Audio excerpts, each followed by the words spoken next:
Hello friends, this is Priya. Welcome to study strikes. Guys, कैसे हैं आप सब लोग? आज हम लोग अपना टॉपिक स्टार्ट करने वाले हैं। ये बहुत ही इम्पोर्टेंट टॉपिक है सभी हर तरह के स्टूडेंट्स के लिए। फिजिक्स अगर आप कहीं अप्लाई करते हैं तो बहुत सारी जगह पे आपको ये चीज़ें अप्लाई करनी पड़ती हैं। आज हम लोग पढ़ेंगे इलेक्ट्रोमैग्नेटिक इंडक्शन। इलेक्ट्रोमैग्नेटिक इंडक्शन के साथ ही हम फैराडे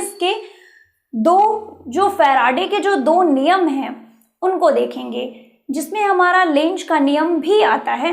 तो हम लोग आज इन सभी की स्टडी करेंगे। उन सभी को स्टडी करने से पहले सबसे पहले हमें समझना पड़ेगा कि इलेक्ट्रोमैग्नेटिक इंडक्शन क्या होता है। पिछले टर्म पे मैंने आपको बताया था, ऑर्स्टेड का एक प्रयोग बताया था, जिसमें ऑर्स्टेड ने सबसे पहले क्या किया कि उन्होंने चुंबकीय क्षेत्र यानी मैग्नेटिक फील्ड के कंसेप्ट को लेके अपना एक एक्सपेरिमेंट दिया। उस एक्सपेरिमेंट में उन्होंने कहा था कि अगर हम किसी चालक तार को एक सर्किट के साथ, उस चालक तार को एक सर्किट बनाएं, ठीक है। उस सर्किट को बनाने के लिए उन्होंने क्या किया था, एक चालक तार लिया था और उसको एक बैटरी से कनेक्ट कर दिया था एक प्रेशर की के साथ, और उसी के समांतर में पैरेलल में ही उन्होंने एक चुंबकीय सुई रखा था, मैग्नेटिक कंपास या मैग्नेटिक निडल। और उन्होंने क्या देखा था कि जैसे ही हमारी सर्किट में कोई इलेक्ट्रिक करंट फ्लो होती है, जैसे ही कोई करंट फ्लो होती है, वैसे ही क्या होता है कि हमारा जो पैरेलल में रखा हुआ मैग्नेटिक निडल था उसमें क्या होता है, डिफ्लेक्शन उत्पन्न होता है। इस तरह से उन्होंने क्या बताया था कि हमारा जो किसी भी सर्किट है, क्लोज पाथ है, अगर उसमें करंट फ्लो हो रहा है तो उसके चारों ओर क्या होगा, एक इलेक्ट्रिक फील्ड भी जनरेट होगा। अगर आपको ऑर्स्टेड का नियम पढ़ना है तो आप मेरे पिछले वीडियो में जा सकते हैं, प्लेलिस्ट में पड़ी हुई हैं चीजें, ठीक है। तो उसको हम लोगों ने देखा था। अब ऑर्स्टेड ने तो अपना प्रयोग कर लिया, उसी प्रयोग को आगे फैराडे ने जब स्टडी किया तो फैराडे ने ऐसा कहा कि ऑर्स्टेड ने जो प्रयोग किया वो ठीक है, उन्होंने प्रयोग के द्वारा देख लिया वो ठीक है, सही है कि अगर किसी चालक में या फिर अगर किसी सर्किट में करंट फ्लो हो रहा है तो उसके चारों ओर क्या होगा, उसके चारों ओर एक मैग्नेटिक फील्ड जनरेट होगा। ये ऑर्स्टेड ने कहा था। तो फैराडे ने क्या कहा कि अगर ये चीज सही है तो इसका विपरीत भी सही होना चाहिए, मीन्स वाइस वर्सा, कि अगर आपकी बात सही है, ऑर्स्टेड का प्रयोग सही है, तो ऐसा भी तो होना चाहिए कि अगर कोई मैग्नेटिक फील्ड है तो उस मैग्नेटिक फील्ड में इलेक्ट्रिक करंट का भी प्रभाव देखा जाना चाहिए, ठीक है। उस मैग्नेटिक फील्ड के चारों ओर अगर मैग्नेटिक फील्ड है हमारा तो उस मैग्नेटिक फील्ड में हम करंट भी हमारी फ्लो होनी चाहिए, उसका भी इफेक्ट हम देख सकते हैं। इस एक्सपेरिमेंट को करने के लिए फैराडे ने बहुत सारे वर्षों तक, कई वर्षों तक एक्सपेरिमेंट किया। और इस एक्सपेरिमेंट के लिए उनको क्या चीज चाहिए होता है कि उनको क्या प्रूव करना होता है कि अब मैग्नेटिक फील्ड अगर चारों तरफ है तो उस मैग्नेटिक फील्ड में किसी कॉइल को, यानी अगर किसी चालक पदार्थ को ले जाएं तो उसमें भी करंट फ्लो होनी चाहिए।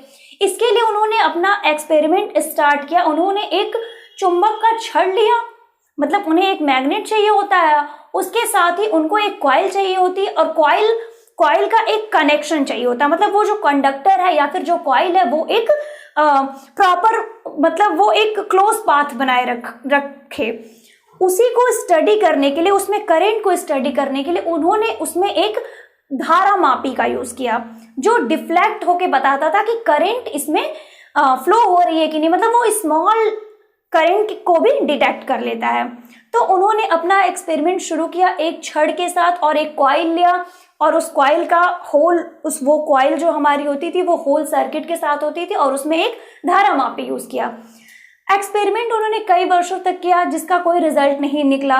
एक दिन क्या होता है अचानक कि वो ऐसे ही अपना एक्सपेरिमेंट कर रहे होते हैं और उनका सिस्टम एज वेल, जैसा मैंने अभी बताया कि एक कॉइल के साथ धारा मापी को कनेक्ट किया और उनके पास एक मैग्नेट का छड़ था या फिर चुंबक था।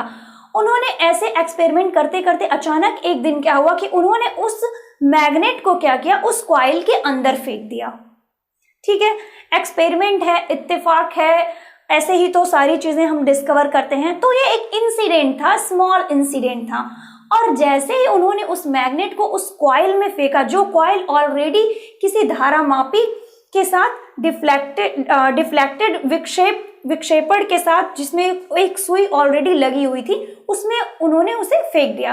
और जैसे ही उन्होंने उसमें उसे फेंका, वो क्या देखते हैं कि हमारा जो धारामापी है उसमें बहुत ही स्मॉल सा डिफ्लेक्शन होता है। जैसे ही वो मैग्नेट उस कॉइल में इंटर करती है, वैसे ही बहुत ही हमें इंस्टेंटेनियस, तुरंत हमें एक विक्षेप मिलता है, एक डिफ्लेक्शन मिलता है। और उसे इन्होंने नोट डाउन किया और फिर उन्होंने इससे एक निष्कर्ष निकाला कि अगर ऑस्टेड का प्रयोग सही है तो इसका विपरीत भी सही है। मतलब अगर कोई मैग्नेटिक फील्ड है, उसमें अगर हम किसी चालक को ले जाएं या किसी कॉइल को ले जाएं, तो उसमें क्या होगा, इलेक्ट्रिक करंट प्रोड्यूस होगा।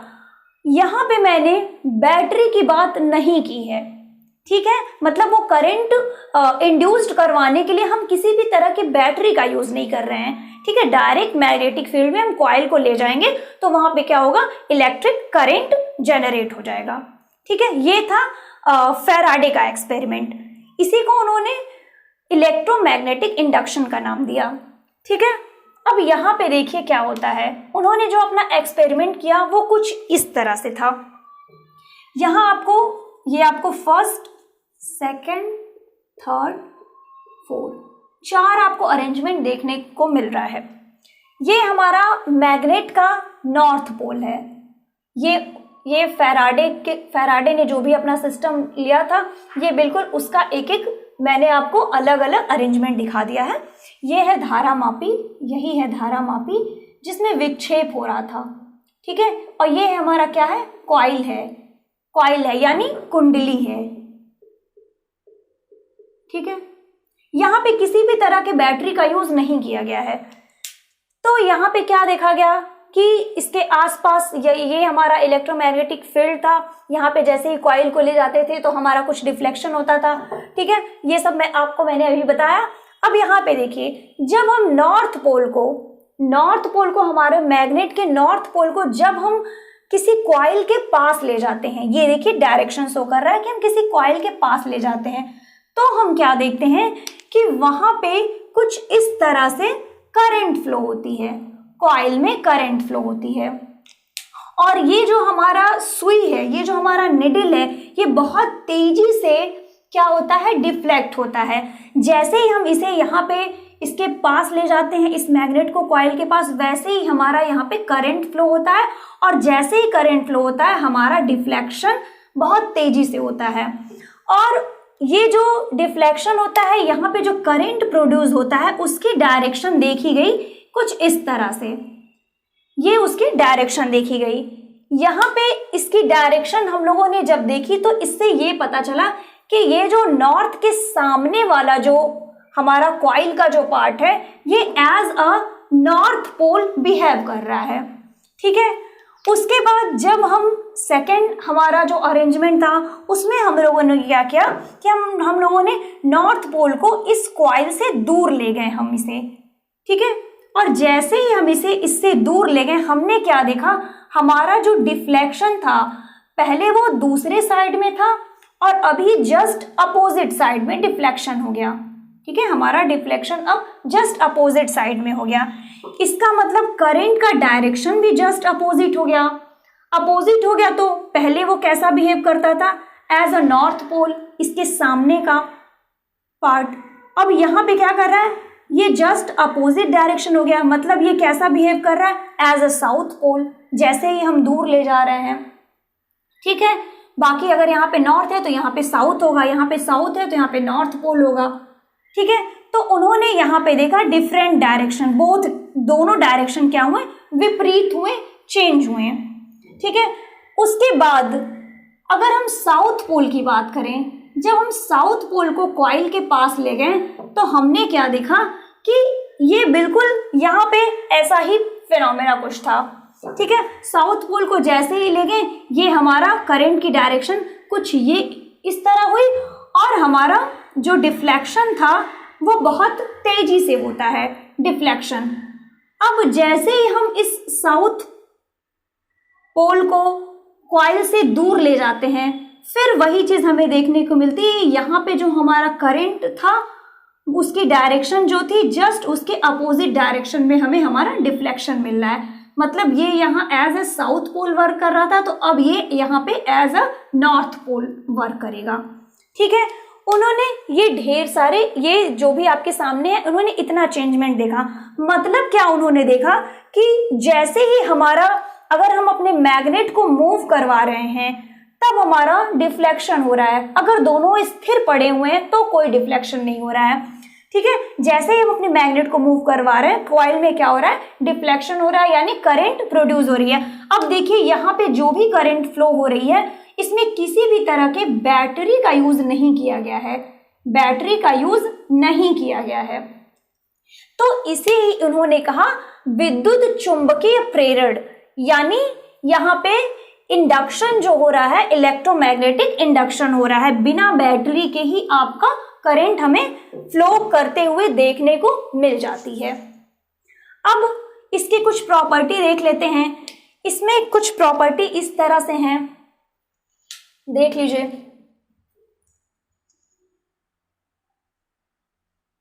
सबसे पहली बात जो है वो ये है कि जैसे ही अगर हम तेजी से ले जाते हैं अपने मैग्नेट को, कॉइल की तरफ तेजी से ले जाते हैं, तो हमारा जो करंट फ्लो होता है वो तेजी से करंट फ्लो होता है।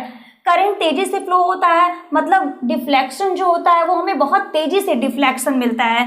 जब हम इसे दूर ले जाते हैं तो हमारा डिफ्लेक्शन मिलता है, लेकिन थोड़ा सा डिफ्लेक्शन कम होता है। सेम वही, अगर हम तेजी से पास ले जाएं तो डिफ्लेक्शन हमें बहुत जल्दी मिलता है, और थोड़ा दूर ले जाएं तो डिफ्लेक्शन विपरीत दिशा में मिल जाता है।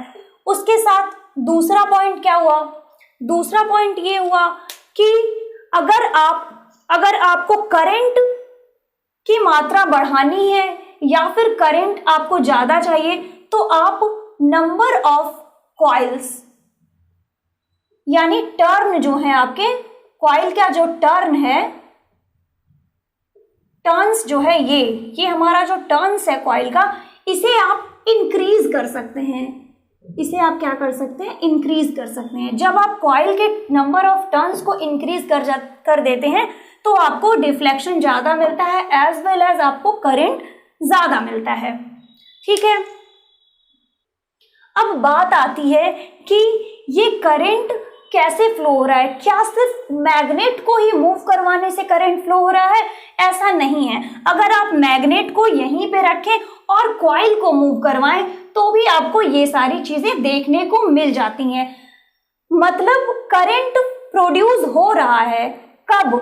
जब कुंडली, जब आपका मैग्नेट मूव कर रही है, यानी क्या हो सकता है आपका थर्ड पॉइंट है हमारा, मैग्नेट मूव करे, कॉइल क्या हो, स्थिर हो, स्टेबल हो, तो भी हमारा करंट हमें देखने को मिलेगा। या फिर आपका मैग्नेट जो हो वो स्टेबल हो, मैग्नेट यहीं पे हो, आप कॉइल को आगे पीछे करिए, कॉइल को मूव करवाइए, कॉइल को मूव करवाएंगे तो भी आपको करंट देखने को मिलेगा। लेकिन ये दोनों चीजें तो हो गई, लेकिन आप एक चीज ध्यान में रखना कि ये दोनों चीजें हुई कि जब हमारा मैग्नेट और कॉइल में से कोई एक स्टेबल होगा और दूसरा मूव करेगा तब करंट मिलेगी। लेकिन अगर बात ये की जाए कि आप अपने मैग्नेट को भी मूव करवाइए और कॉइल को भी मूव करवाइए, अगर आप बोथ मूव करवाएंगे तो आपको करंट नहीं मिलेगी। इससे हमें एक कंसेप्ट समझ में ये आता है कि जब किसी कुंडली में, यानी जब किसी कॉइल या कुंडली के मतलब किसी, इससे हमें ये निष्कर्ष मिलता है कि जब हम किसी कॉइल या किसी मैग्नेट के बीच में जब हमें कोई रिलेटिव स्पीड देखने को मिलती है, सापेक्ष गति देखने को मिलती है, तो क्या होता है कि हमारा यहाँ पे धारामापी में डिफ्लेक्शन होता है, यानी एक कुछ ना कुछ हमें यहाँ पे हमें यहाँ पे फोर्स देखने को मिलता है। ठीक है, इसी को हम कहते हैं ईएमएफ।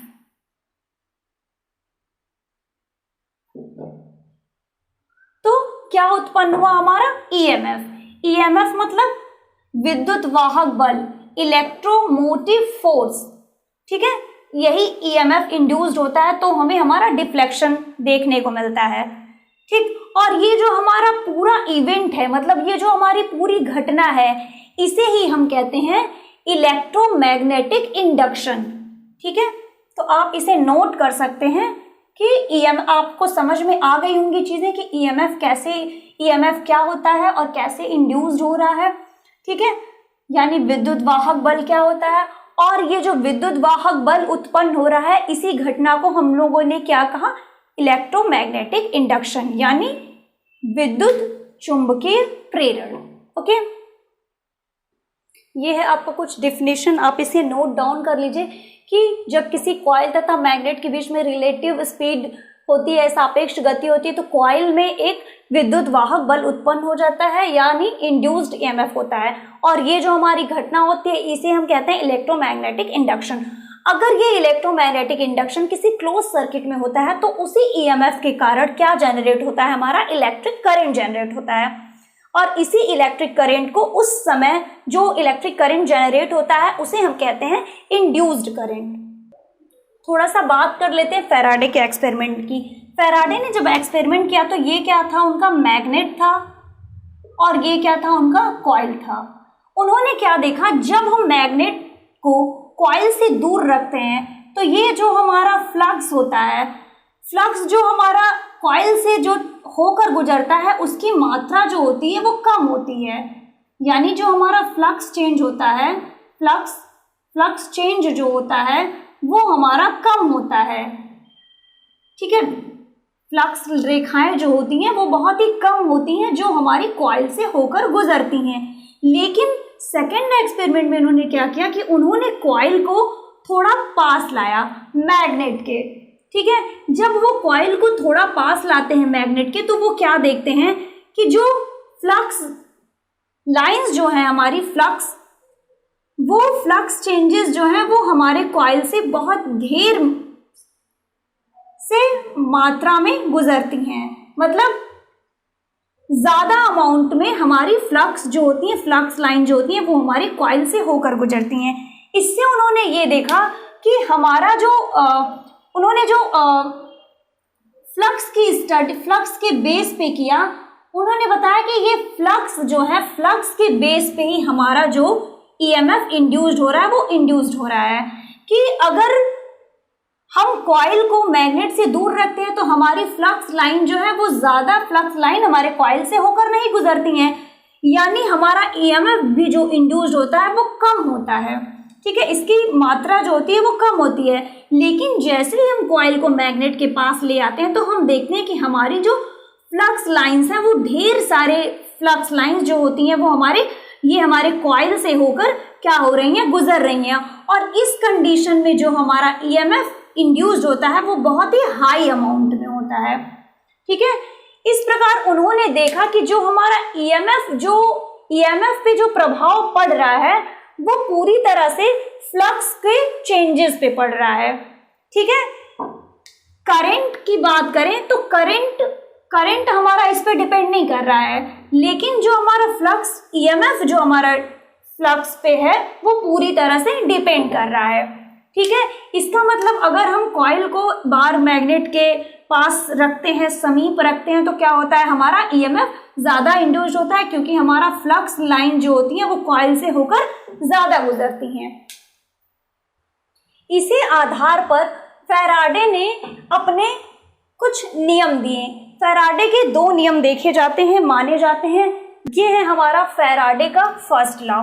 फर्स्ट लॉ क्या कहता है कि जब किसी परिपथ से बंद चुंबकीय फ्लक्स में परिवर्तन होता है, जैसा कि अभी हम लोगों ने देखा है फैराडे के एक्सपेरिमेंट में उन्होंने क्या किया, फ्लक्स को ही बेस मान के उन्होंने ईएमएफ की गणना की, ठीक है। तो जब परिवर्तन होता है तो वहां पे इंड्यूस्ड ईएमएफ जनरेट होता है और उसके बाद उन्होंने बताया कि ये जो इंड्यूस्ड ईएमएफ जनरेट हो रहा है, इस इंड्यूस्ड ईएमएफ का जो परिमाण है, मतलब मैग्नीट्यूड है, वो क्या होता है, फ्लक्स चेंजेस के ऋणात्मक दर के बराबर होता है। दर की बात की जा रही है तो हम कहीं ना कहीं टी की बात करेंगे, मतलब समय की बात करेंगे। और ई हमारा क्या है, यही हमारा ईएमएफ है, ठीक है, यही हमारा ईएमएफ है। और फाई क्या है, डेल्टा फाई क्या है, ये है हमारा फ्लक्स चेंजेस, ठीक है, ये है हमारा फ्लक्स चेंजेस। एन क्या है, number of turns of coil, ठीक है। उन्होंने ये चेंजेस होता है ये तो हम लोगों ने देखा, और फिर उन्होंने इसे इस फॉर्मूले से दिखाया कि ईएमएफ जो होता है वो हमारा फ्लक्स चेंजेस के ऋणात्मक दर के बराबर होता है। अब अगर यहाँ पे हम लोगों ने कॉइल का यूज किया था, कॉइल में अगर नंबर ऑफ टर्न्स n है तो हम उसे इस तरह से भी दिखा सकते हैं। ये हुआ हमारा फैराडे का फर्स्ट लॉ, ये है हमारी फैराडे का सेकेंड लॉ। फर्स्ट लॉ को ही हम लोग कहते हैं न्यूमैन का नियम। हमारे फैराडे के ही जो दो नियम हैं उसमें पहले नियम को हम कहते हैं न्यूमैन का नियम।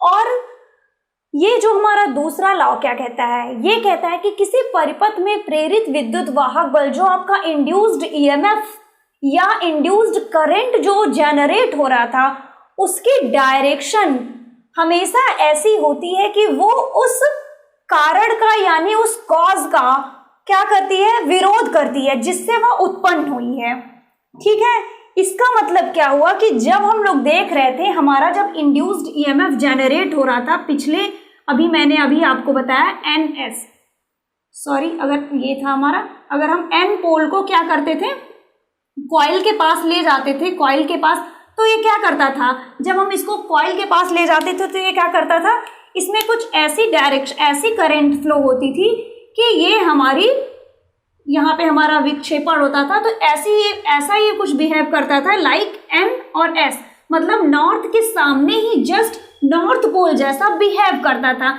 यानी ये यहाँ पे क्या कर रहा है, रिपल्सन यानी प्रतिकर्षण उत्पन्न कर रहा है, ठीक है। ये क्या कर रहा है, इस चुंबक को दूर भेजने की कोशिश कर रहा है, ठीक है। और ये जनरेट कैसे हुआ है, ये धारा जनरेट कैसे हुई है, ये इसी चुंबक को कुंडली के पास लाने से ही तो जनरेट हुई है, और ये उसी से जनरेट हुई है और उसी का क्या कर रही है, विरोध कर रही है। मतलब ये एन पोल था और ये फिर ये यहाँ पे भी ये एन पोल जैसा बिहेव कर रही है। तो अगर सेम पोल, मतलब सेम पोल क्या करते हैं, एक दूसरे को रिपल्स करते हैं, ठीक है, रिपल्शन प्रोड्यूस करते हैं, प्रतिकर्षण उत्पन्न करते हैं, तो ये यहाँ पे इसका विरोध करती थी। और हम क्या देखते थे, जैसे ही हम क्या करते थे, इसे दूर ले जाते थे, जैसे ही हम इसे इससे दूर ले जाते थे तो उस समय क्या होता था, ये हमारी जो डायरेक्शन होती थी वो चेंज हो जाती थी, ये जो हमारी होती थी डायरेक्शन वो चेंज हो जाती थी। अब ये हमारा साउथ और ये हमारा नॉर्थ पोल जैसा बिहेव करता था। मतलब अब क्या हुआ, ये मैग्नेट को क्या कर रहा है, इसी से ये धारा प्रोड्यूस हुई है, लेकिन ये क्या कर रहा है, मैग्नेट दूर जा रहा है तो ये क्या कर रहा है, उसका विरोध कर रहा है। यहाँ पे ये साउथ पोल जैसा एक्ट करके क्या कर रहा है, ये तो दूर जा रहा है लेकिन ये उसका विरोध करके क्या कह रहा है, अब यहाँ पे ऑपोजिट पोल्स बन गए, यानी ये दूर जा रहा है और ये क्या कर रहा है, उसको अट्रैक्ट कर रहा है, मतलब उसका विरोध कर रहा है, उसको दूर नहीं जाने दे रहा है, ठीक है। तो यहीं से हमारा लेंज ने यही निष्कर्ष निकाला, इसीलिए हम लोग इसको क्या कहते हैं, लेंस लॉ कहते हैं, ठीक है। तो आपको ये चीजें समझ में आ गई होंगी। क्या देखा हम लोगों ने, स्टार्टिंग से एक बार देख लेते हैं कि हमने देखा मैग्नेटिक फील्ड जब जनरेट हो रहा था तो ऑस्टेड ने उसका प्रयोग करके बताया कि अगर कोई मैग्नेटिक फील्ड अगर जनरेट होती है मैग्नेट के चारों तरफ, तो अगर हम किसी क्लोज्ड पाथ में यानी किसी सर्किट में चालक पदार्थ का यूज करके कोई सर्किट कंप्लीट करते हैं तो वहां पे हम देखते हैं कि जैसे उसमें करंट फ्लो होती है उसके चारों ओर क्या होता है, मैग्नेटिक फील्ड, ठीक है, मैग्नेटिक फील्ड जनरेट हो जाती है। इसी का जस्ट उल्टा फैराडे ने कहा कि अगर ऐसा होता है तो फिर इसका वाइस वर्सा भी होना चाहिए, इसका उल्टा भी होना चाहिए कि मैग्नेटिक फील्ड में बिना किसी बैटरी का यूज किए, बिना कोई भी कनेक्शन किए अगर हम किसी कॉइल को ले जाए तो उसमें धारा उत्पन्न होनी चाहिए। फैराडे ने ये निकाला। अब फैराडे ने ही आगे एक्सपेरिमेंट किया, किसके द्वारा, फ्लक्स को लेके, फ्लक्स को बेस मान के, और देखा कि फ्लक्स में चेंजेस हो रही हैं तो ईएमएफ इंड्यूस्ड हो रहा है। तो इस प्रकार फैराडे ने ही स्टडी की है। लेकिन जो थोड़ी थोड़ी अगर आप कोई भी एक्सपेरिमेंट लीजिए उसमें कई सारे वैज्ञानिकों का योगदान होता है। तो ये जो हमारा ये विरोध वाला जो गुण था ये हमारे लेंस ने बताया, लेकिन ये कहाँ से इंड्यूस्ड हुआ है? फैराडे के नियम से ही, ठीक है। इसीलिए हम लोग इसको फैराडे का ही नियम कहते हैं। लेकिन लेंज लॉ क्या बताता है कि ये विरोध जो करती है। तो आई थिंक आपको फैराडे के दोनों नियम समझ में आ गए होंगे। अगर आपको अभी भी कोई डाउट है तो आप मुझे कमेंट सेक्शन में कमेंट कीजिए प्लीज। अगर आपके छोटे बड़े जैसे भी आपके डाउट हैं, अगर आपका कोई सजेशन हो तो भी आप मुझे कमेंट बॉक्स में कमेंट कीजिए। और अगर सेशन आपके लिए हेल्पफुल रहा हो तो प्लीज सेशन को लाइक कर दीजिए, शेयर कर दीजिए। नए हैं तो चैनल को सब्सक्राइब कर दीजिए। फिर मिलते हैं नेक्स्ट वीडियो में। अभी के लिए गुड बाय।